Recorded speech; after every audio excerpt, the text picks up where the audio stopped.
এই মন্দিরে গেলে সব কিছু ঠিক হয়ে যাবে, এটা আমি ভাবতাম। কিন্তু এখানে এসে আমি অন্য কিছু পেলাম। সেদিন আমি মন্দিরে এসেছিলাম ভাঙা মন নিয়ে, মাথার ভিতর হাজার চিন্তা। হঠাৎ একটা ছেলেকে দেখলাম, সে প্রতিদিন এখানে আসে, কিন্তু সে কিছুই চায় না। তবুও তার মুখে ছিল একটা অদ্ভুত শান্তি। আমি কাছে গিয়ে জিজ্ঞেস করেছিলাম, তুমি কিছু চাও না কেন? সে একটু হাসলো আর বলল, সব কিছু চাইলে মানুষ নিজেকেই হারিয়ে ফেলে।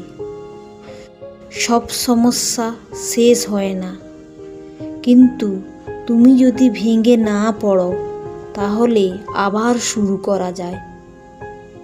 সেদিন আমি বুঝলাম, এই মন্দির আমাকে কিছুই দেয়নি, আমি নিজেকেই খুঁজে পেয়েছি। তুমি কি খুঁজছো? সমাধান না লড়াই করার শক্তি?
ভিডিওটি যদি ভালো লেগে থাকে সুমিত্রা স্টোরি ওয়ার্ল্ড চ্যানেলকে সাবস্ক্রাইব, লাইক, কমেন্ট, শেয়ার